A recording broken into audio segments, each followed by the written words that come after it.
What's going on, guys? And welcome. Today is Monday, the first day of week 11 of investing on our channel this year. Basically, every Monday through Friday, we invest $50 into the market in high dividend paying stocks, and we're building that portfolio. So, basically, today we're going to take a look at what's going on with our portfolio. We'll take a look at our YouTube tracker where we track happiness, health, and wealth, as well as the YouTube channel's growth. And then we'll go into a couple small little analytical things.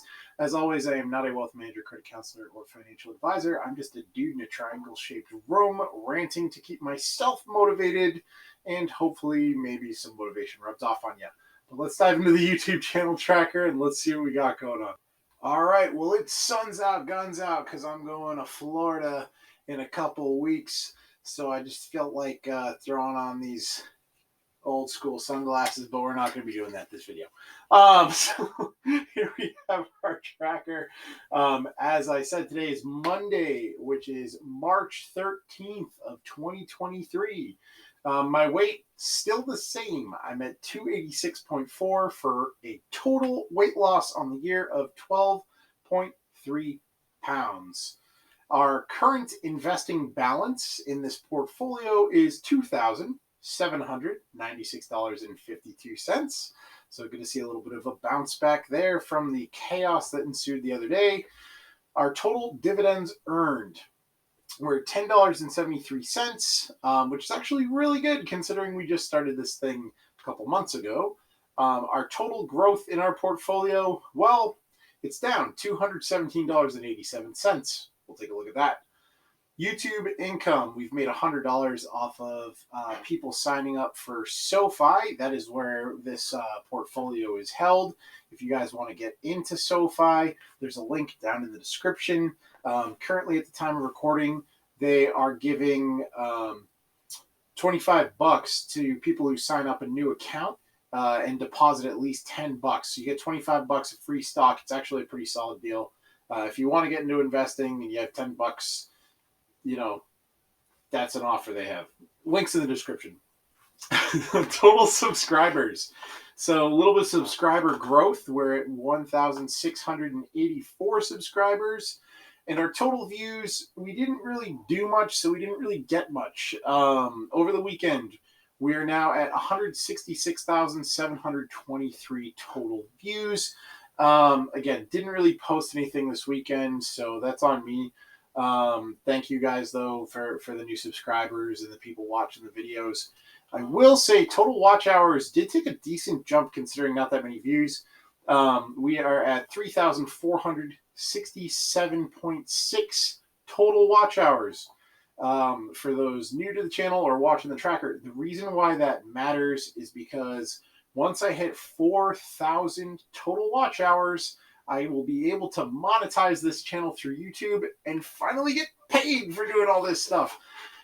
Really, I'm doing this for motivational purposes, but wow, it would be awesome if I got some incentive to keep on going. So, maybe one day I can do this full time. That'd be sweet, but that's not the realistic goal, right? I have a decent job, so I would like to keep that at least for now, unless I way out earn it, then yeah, screw that. But popping over to Seeking Alpha. This is where I like to track my portfolio. I have it starting at the top with our highest values to our lowest. Basically, the majority of these stocks and funds, we are putting $5 a day into every Monday through Friday. The two at the top of this list, we are putting $10 a day.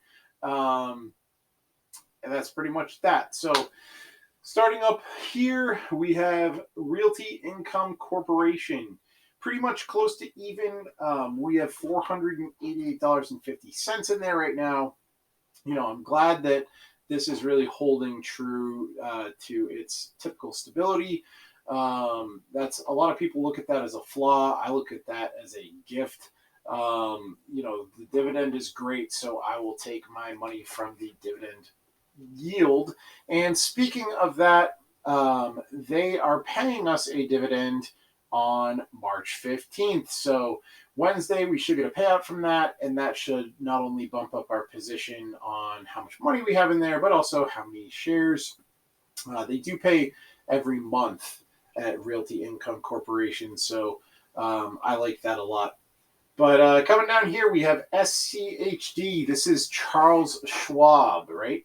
Or not the actual company, but it's Schwab's U.S. Dividend Equity ETF. Okay, this basically follows the market, but with a little heavier approach on the dividend payouts. As you can see here, we've got $475.78. We've amassed a couple shares of this, which is pretty good because it's normally a little more expensive than this. And that dividend yield is looking fantastic. Like, wow. Because this has come down a little bit, over here on the right-hand side, we can see its year-to-date performance. It's down 4.74%. That is pumping this forward dividend yield up, and we love it. So, yeah, good to see some dividend yield growth on that. JEPQ. So this is JP Morgan, their NASDAQ Equity Premium Income ETF. Guys, a lot of these funds are kind of a mouthful, so yeah. But we have $298.47 in that. This is something that we are not daily investing into in the portfolio, okay? So this is something that is a brand new fund. It's less than a year old. I've read up on it. I like it. I wanted to look at it. And what better way to monitor something than to throw a couple $100 into the portfolio, test it out, try to get an understanding of kind of how it moves, how it pays, all that. And I'm glad that I did. So, dividend-wise, it's been stellar. They pay monthly also, so a good, at least at this point, it looks like a good income payer. But it's also up year to date. If you look at here, right, it's the only thing aside from AT&T that is up.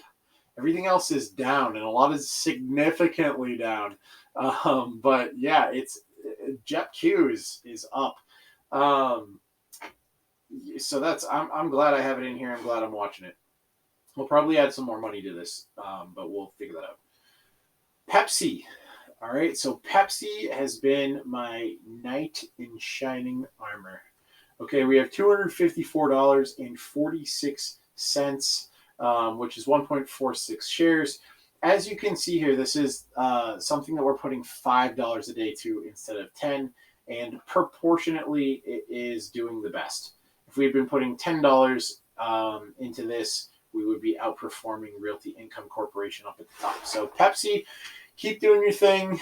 I love Mountain Dew. As we come across, decent sized dividend, which looks great. And they are paying a dividend at the end of this month. So love to see that. If we had bought Pepsi at the beginning of the year and just held it, we would be down 4.78%. But through our dollar cost averaging approach, we are actually up on Pepsi as opposed to being down on Pepsi. So that's a good thing. Procter and Gamble right beneath that. So we have $247.25.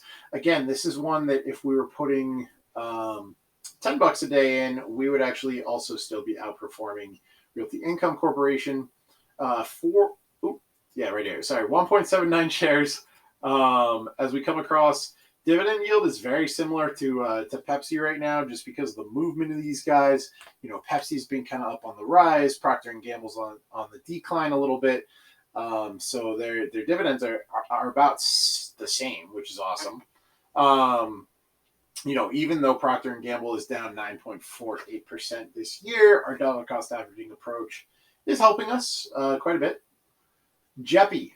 So we have JEPQ and JEPI, right? Also known as JEPI. JP Morgan Equity Premium Income ETF. So this is very similar to JEPQ. It's also a monthly payer. It's one of the top 10 income ETFs right now.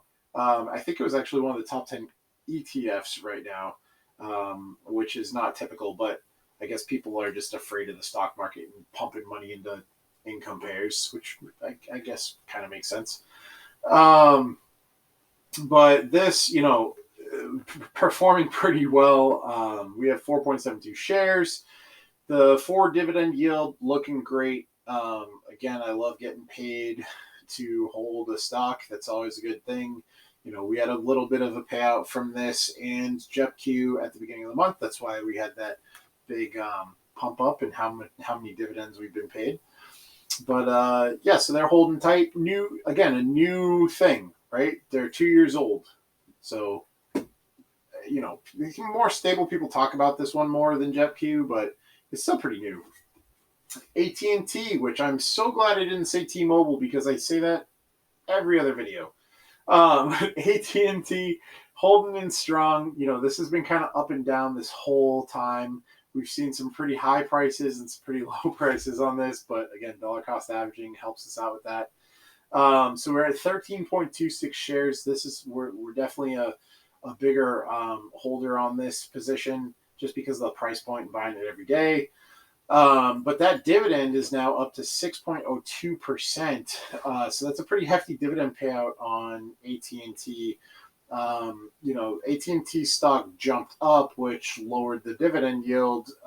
But I'm cool with that. 6.02% is great. And now we have BlackRock. All right. BlackRock it's up and then it nosedives, right?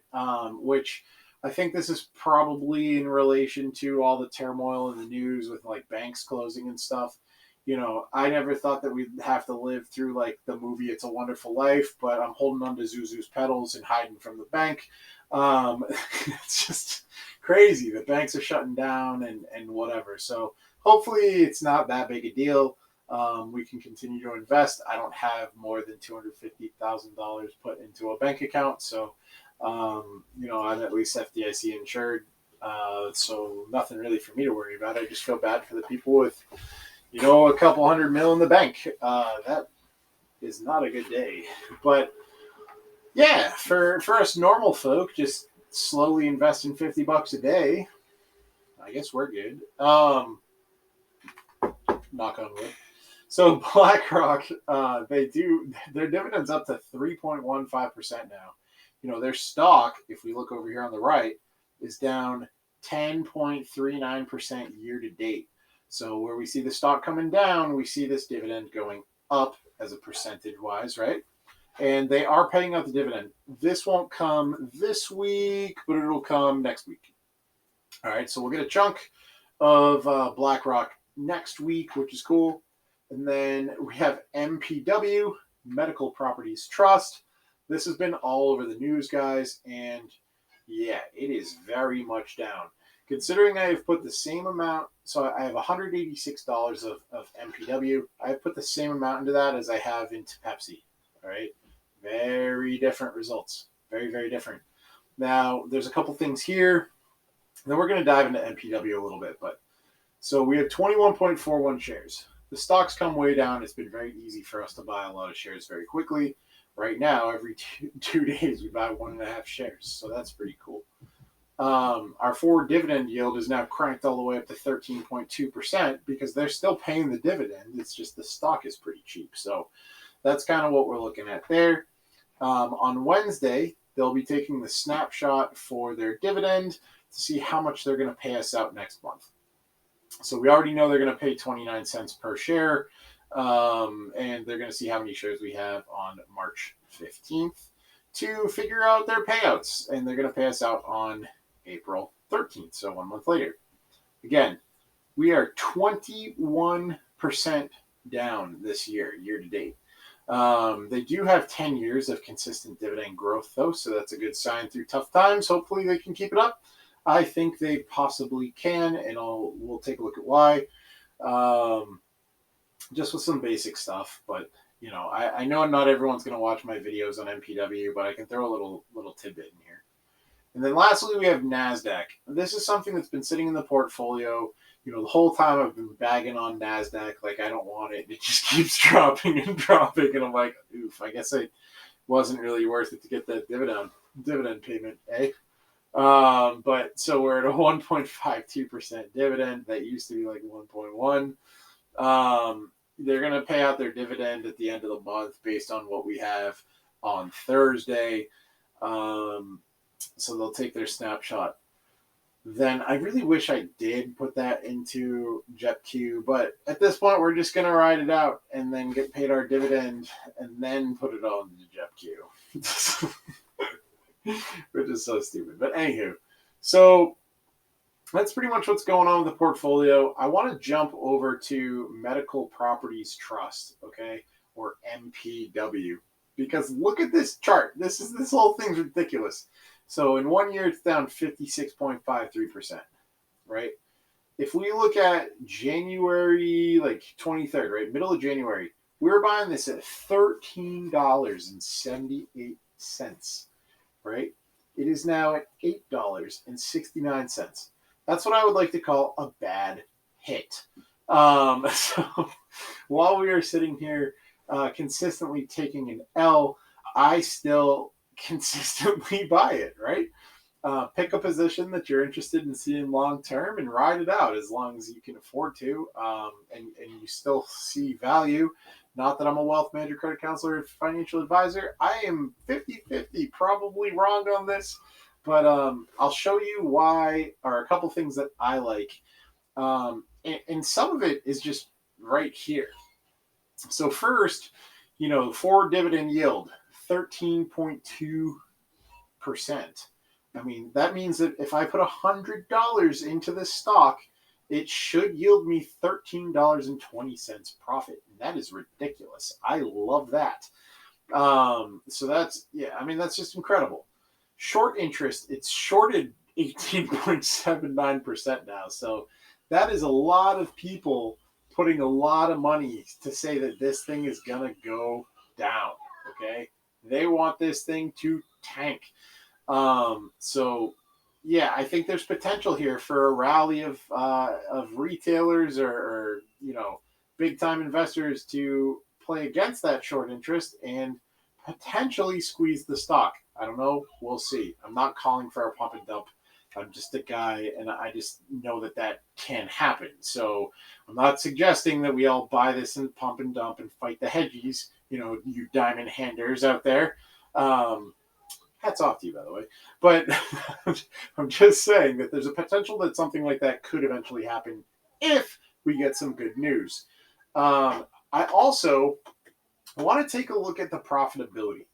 One of the reasons why I love Seeking Alpha as a platform is because everything is very easy to understand and visualize. Okay, so if you want to see how profitable a company is, you can scroll through their key metrics. Okay, Seeking Alpha gives them an A+ for profitability, right? At least at its current price. Okay, now if you scroll through this, you're going to see a lot of A's and you're going to see a lot of D's and you're going to see everything in between. Okay, we're going to look at a couple things. First, I want to start with this D right up front. Okay, AFFO payout ratio. This is an estimated coverage ratio for 1 year forward. The AFFO payout ratio exhibits how much money or how much of the company's accounting profits are being given back to shareholders in the form of dividends. Okay. Low payout ratios indicate the company is reinvesting and has room to boost its dividend payment. However, a higher payout ratio greater than 100% could be an indication and warning flag that the company is paying out more in dividend than it earns. A payout of over 100% is often viewed negatively. All right. So basically what they're saying is it's got a high payout rate. They're paying out 90% right now, pretty much. That is high. Okay. It's high. But it's also not crazy. Okay. Realty investment trusts often pay 85-95%.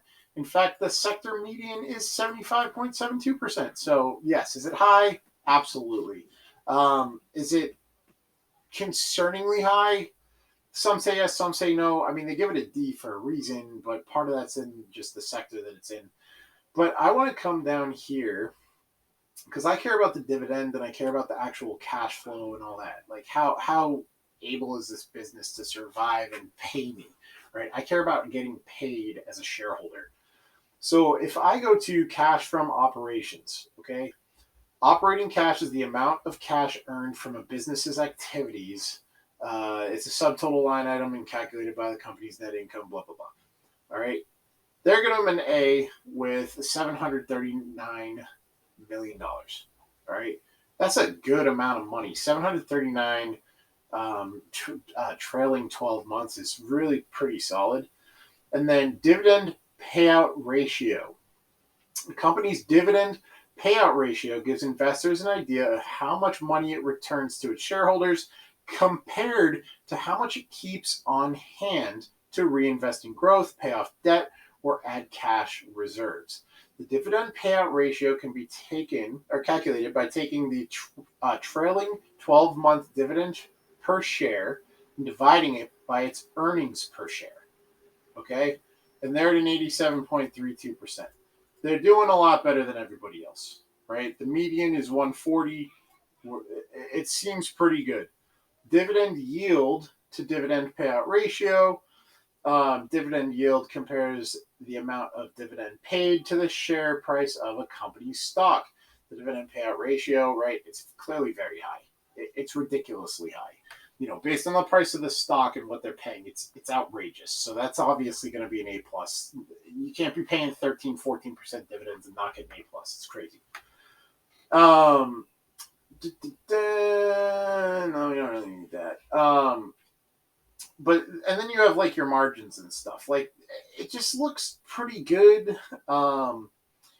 Funds from operations over total revenue. It's all good. Like their money's fine. And that's something that I think as you look into these things, there's a lot of hype and that scares people. But as I like to do, let's pull their actual financial reports and their actual financial statements, right? This is what everyone's freaking out about. Prospect Medical Holdings. It is their second largest tenant in this space. And this is their rent coverage, right? They are losing money on this tenant, right? I do not want to hide from that. That is 100% legit. They are hemorrhaging money on Prospect Medical Holdings, and their net investment is $912,996,000. Let's just call it $1 billion, okay? And they are hemorrhaging money on this $1 billion. So that's nothing to talk about. Like that's a big thing. That's nothing to like shake a stick at, right? But in the grand scheme of their portfolio, it is kind of a drop in the bucket. And I think that's a ridiculous statement because we're talking about $1 billion that's hemorrhaging money, so don't get me wrong. But as we fall down here, right, total net investment, $9,120,077,000. Okay? And they're covering the rent by 2.3x. So like I don't get the big deal. They can more than double cover their costs. Like their rent is more than double covering their expenditures. So I just don't get it. In this section right here, 1.9x. Nobody's freaking out about any of this stuff, right? Where's the people freaking out about all this stuff? International operators, right? Where are people talking about that? And this is less profitable, right? Nobody does talk about it because nobody cares, right? Up here, no one's talking about Springstone, the behavioral facility, because it's only making 1.3x. Nobody cares. It's just that this one property is losing some money.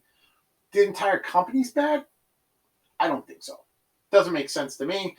I don't know. That's just the rant of a guy. So, but you guys, being an investor, when I say do your own research, like you can go on the internet and get their supplemental earnings report and read it.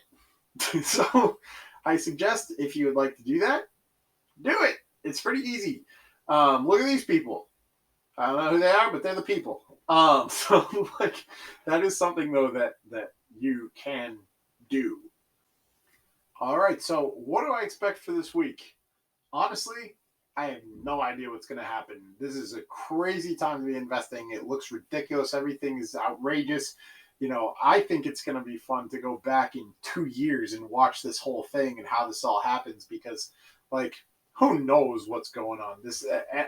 I think it'll be fun to have like a video journal of going through either a market crash or the fake crash of 2023, whatever it ends up being. I think it's awesome. But there's two ways to look at it, and you got to stay positive. Otherwise, what do they say? Time in the market beats timing the market, right? I think that's a Warren Buffett quote. It could be Charlie Munger. It's one of those guys. So yeah, I mean, basically, you got to look at it or I shouldn't say that. How I look at it: if the market's tanking, great.